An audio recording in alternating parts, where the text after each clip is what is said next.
Hi everyone, this is just Treasa Aldrema coming to you with another video.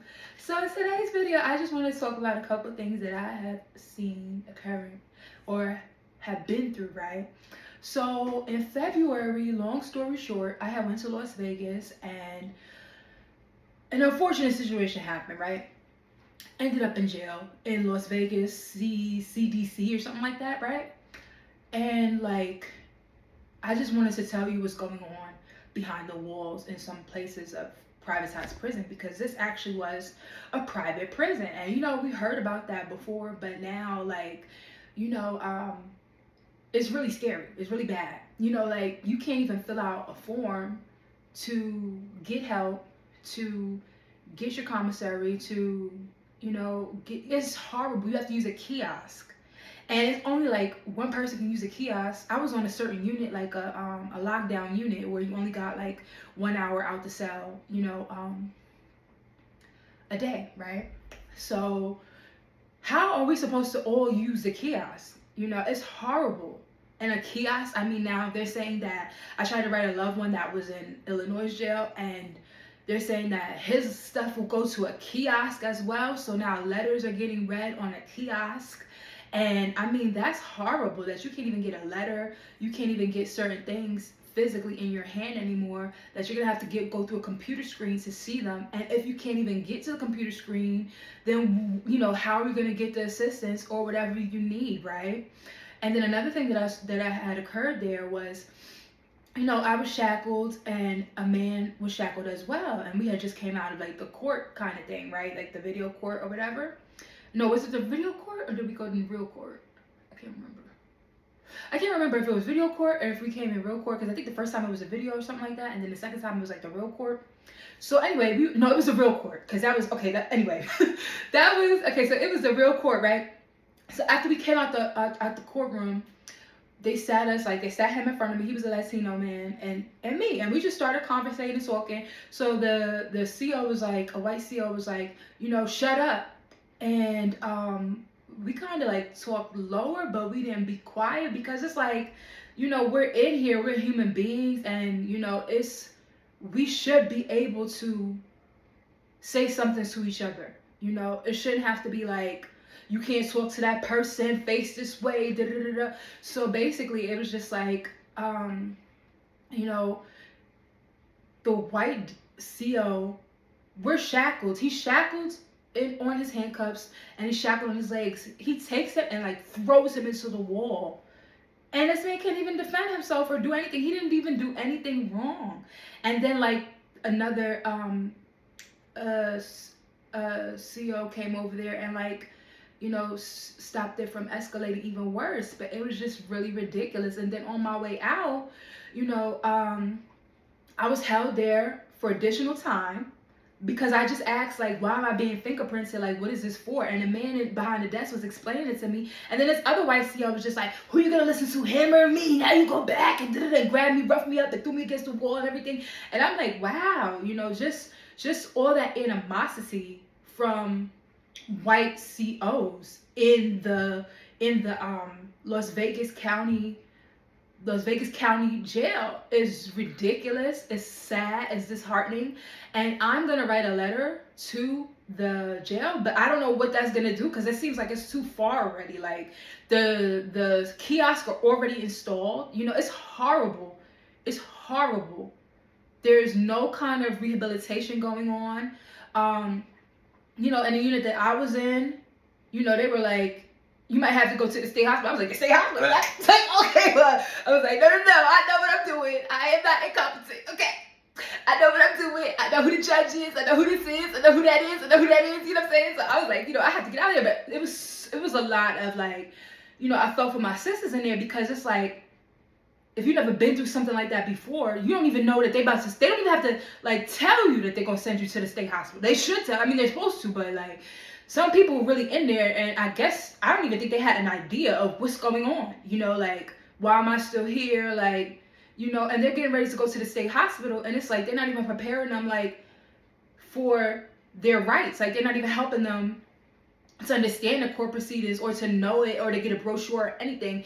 And it's just horrible. And I was just seeing a lot of people, losing hope in there. A lot of black people, black women, losing hope.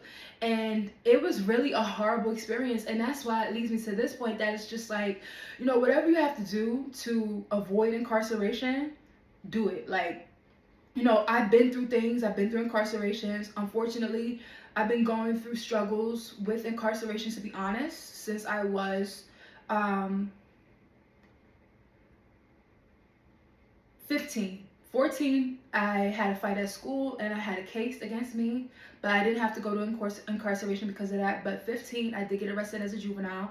And, I had things that I went through, but then I changed. And I'm like, in February, I was doing so good. I'm going to God, I'm praying, I'm, doing those things. But it was really, eye-opening, because it was like I had to go there and like uplift this sister who was really like, I don't even know anymore. And I'm just like, that's so crazy. She's just going through so much. And I just had to like tell her, like, it's going to get better, sis. Like, you're going to be okay. And I think that's why God sent me there, to see the things that are going on. And just like, like right now, it's just like, you can't allow. And the reason I went to this jail was because I checked myself into the hospital, and I just see that Las Vegas is very racist. Like, I go to Vegas. I was going to Vegas. I thought it was all good, but it's very racist out there. Like, in the institutionalized stuff. So I went to the hospital and I checked myself in, and I was going through such a hard time, because I'm like, I don't even want to get into it, but I was just really like, dealing with like, oh, woe is me, and like, like, I don't want to be in this world anymore, take me to jail. And then like, but it was like she was acting very rude, very rude. It was a lot of things that transpired in Vegas, but she was acting very rude and disrespectful towards me. And I just went off and started, assaulting her. And, I kind of do believe that she deserved it, because like, I mean, nobody deserves physical violence. So let me backtrack. Because we have to be, when we have to grow up and understand that physical violence is only going to hurt us or somebody else. And as a woman of God, I had to apologize to God for her and somebody else that I hurt while I was out there. And I'm just like, I don't want to be that way. I don't want to be going off. But it was just all of the tension of like the things that I'm seeing around me in Los Angeles, how I'm seeing the youth, not being able to get jobs, in retail establishments, the black youth. I'm seeing so many foster kids, older, aged out foster kids who are homeless. I'm seeing a lot of homelessness.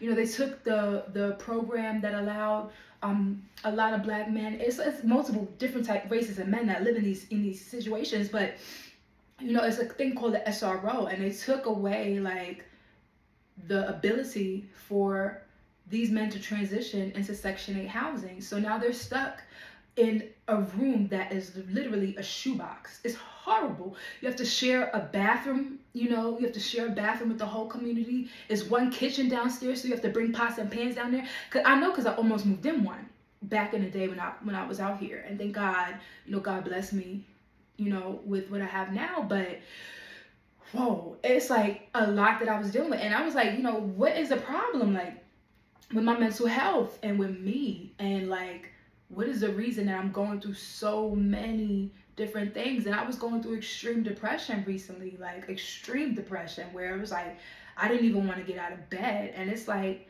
in the Bible, it says when you have to put away childish things. And I'm like, I have to put away these childish things. And when I came back from Las Vegas, that's when I deepened my faith with God, really, because I'm just like, after you're put into a cell, I'm like, this is not how I want to live my life. And I already knew that, right? But it was just too much. And it's just like, I don't deserve this. I don't deserve this.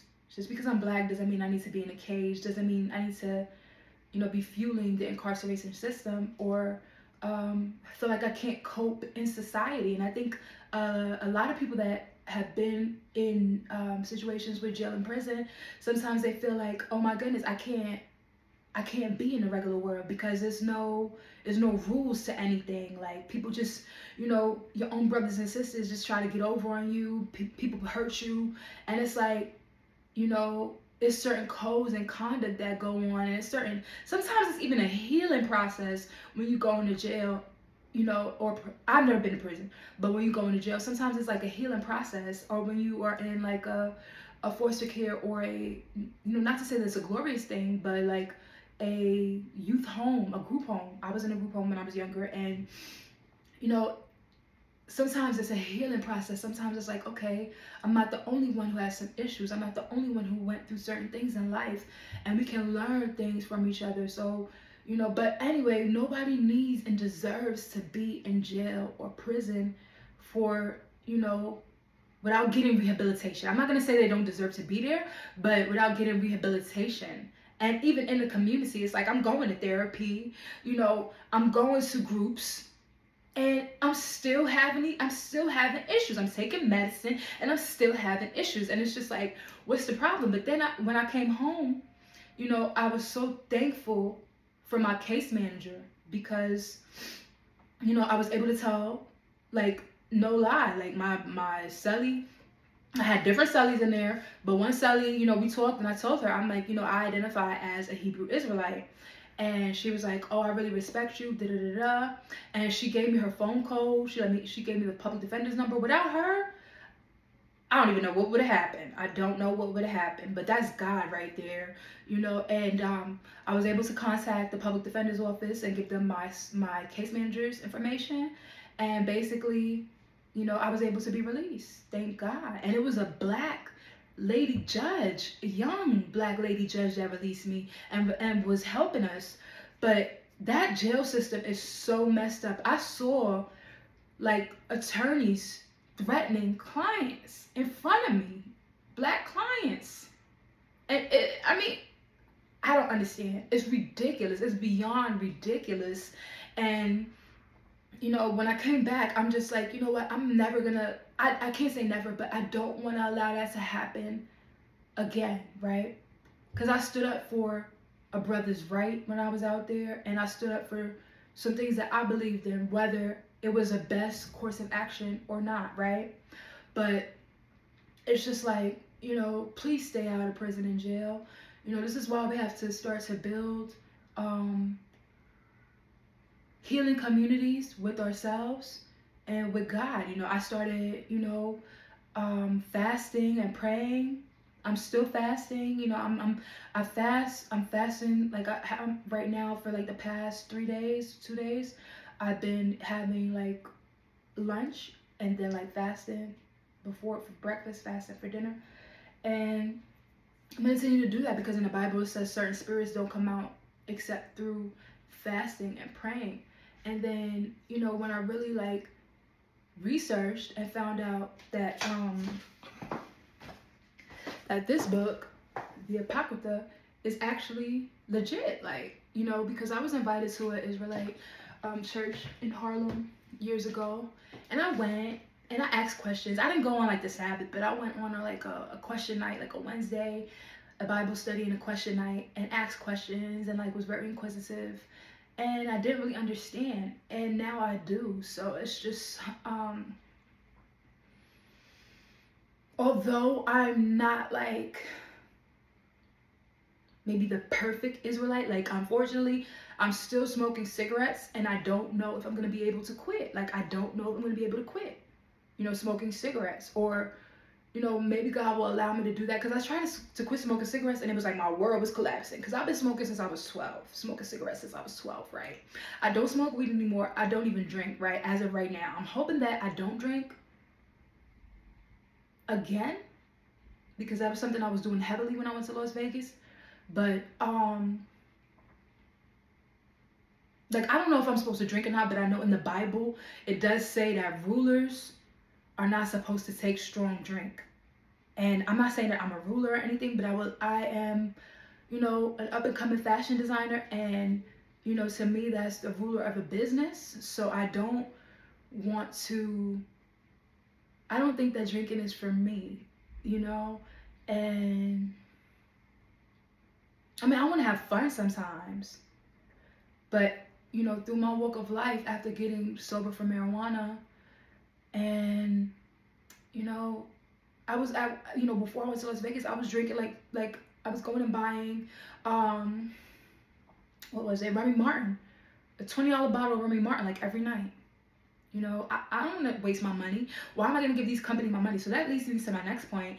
It's like, I designed this dress, and I'm going to be designing more clothes, but I have a bunch of fabrics, and I'm just like, I think what I'm going to do, and it's like sometimes I go through this thing where I'm like, in this walk of life as a Black person, especially if you've been through things in the street life or things in the criminal justice system, and maybe some other people can relate, but sometimes you have to acknowledge and feel your pain. Sometimes you have to go through some dark places to get to the next point, and sometimes it's not always a good feeling. You might have to walk alone. You might have to be out. You might have to go out at night just to free your mind and walk around and pray to God, or look at the sky, or look at a tree, or look at a building, or just sit down and outside. Sometimes you need some fresh air. Sometimes you need to be around your own people. And I think sometimes when we get in these institutions, scholastic institutions like college or trade school, or something that's diverting us from a community aspect of the Black diaspora, sometimes it can mess with our mental,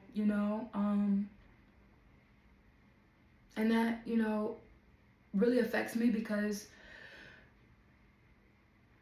it just affects me. I don't even know if I want to get into it, but it's just like, it affects me, because it's just like, I got my cosmetology license when I was like 17 years old, 18 years old. No, 17, I was 19 when I got my cosmetology license.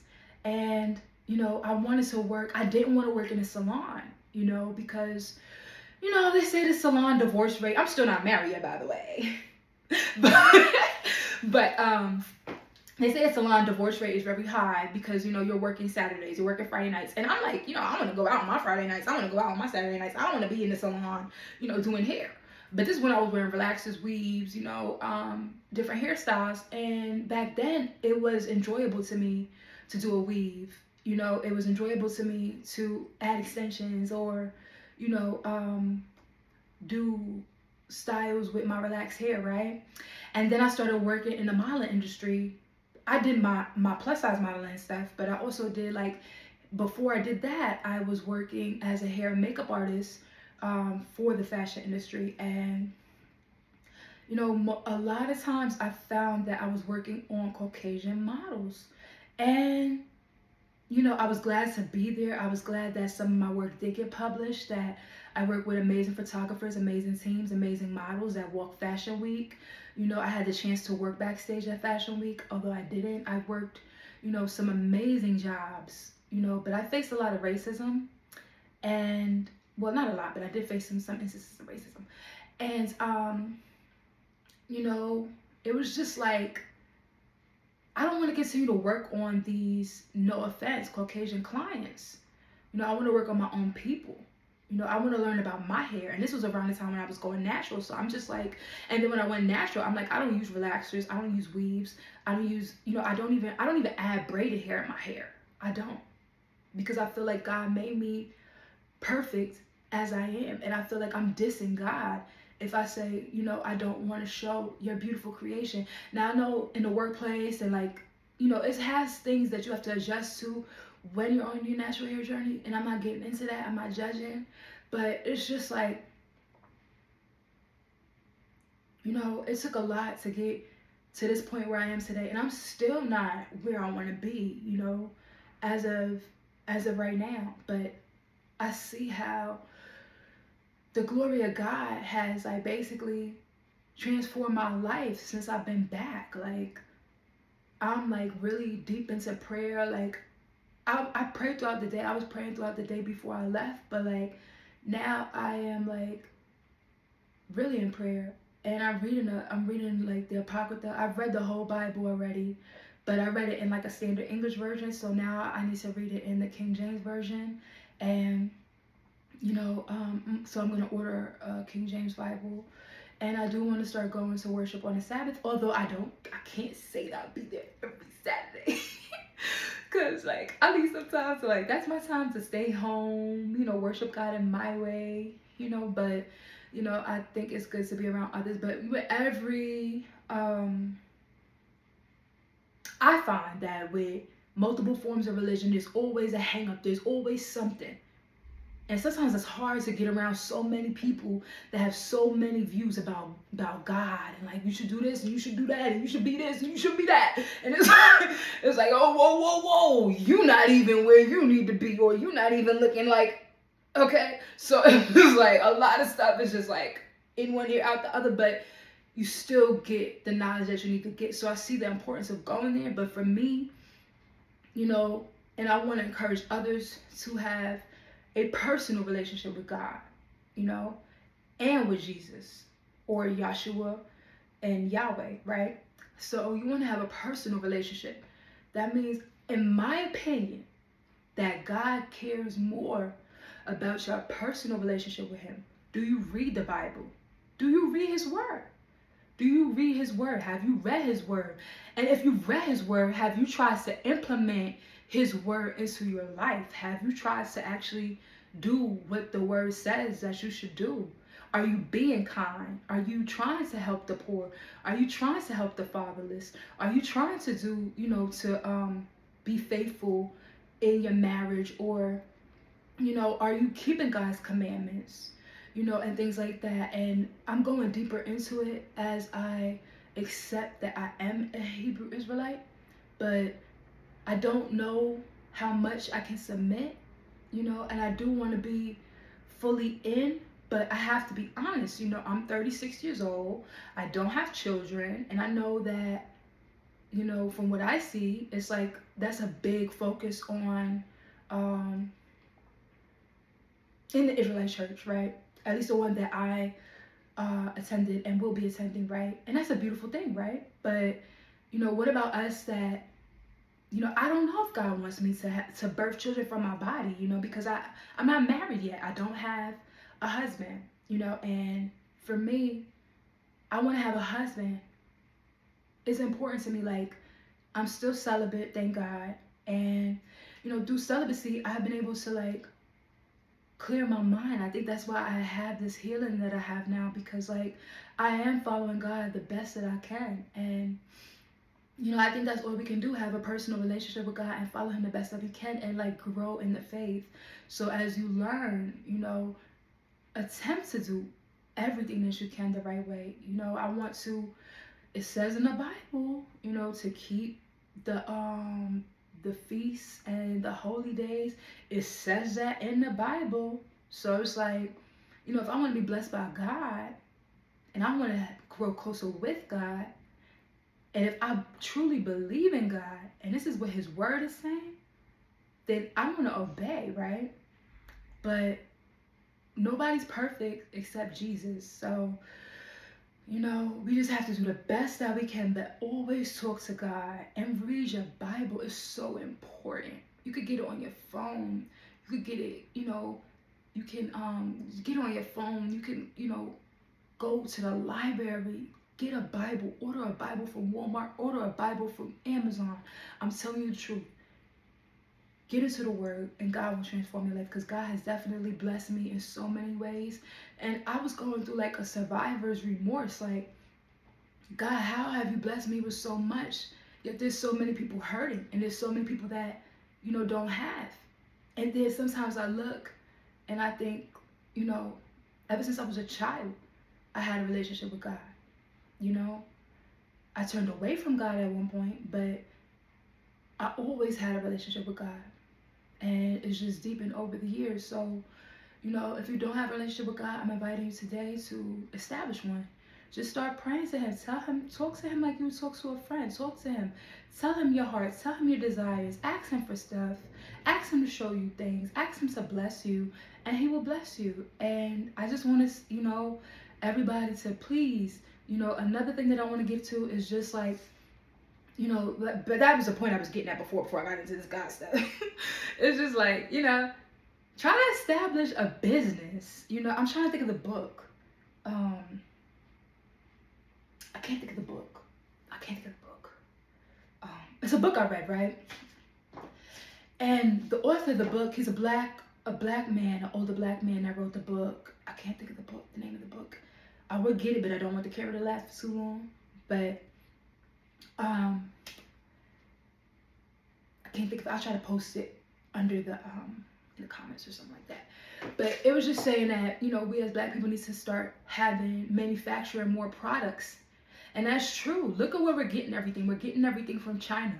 We're getting everything from these companies, from these countries. And I'm not saying to hate them or despise them, but it's the truth. They come in our neighborhoods and sell us the stuff that we consume. How crazy is that? But yet, sometimes we don't even get to work at these establishments. Sometimes they will hire. I've been hired by Asians before, by one Asian woman, you know, in a beauty supply store. And she gave me really my first job, one of my first jobs. And I'm thankful for her, you know. I'm thankful for her, and I'm not taking away from that. Everybody deserves a chance to do business, right? But if every culture, the corner store is not us, the beauty supply store is not us, the nail techs are not us. So it's like, if all the cultures just keep coming in and taking my money and my people's money, and we can't even sell to you, you don't go to our businesses and spend money with us, so I'm gonna spend money with you. And that's why I have really, like, you know, I'm really on the verge of, like, you know, went back to the Feel My Pain thing. You know, I was kind of going out late at night and, like, walking the fashion district and just thinking and just, like, getting drunk and just, like, you know, who cares? Like, I just gotta feel it. I gotta let it out. I gotta feel this pain. And I felt the pain, and then it's like, you know what? I have a lot of clothes in my closet, right?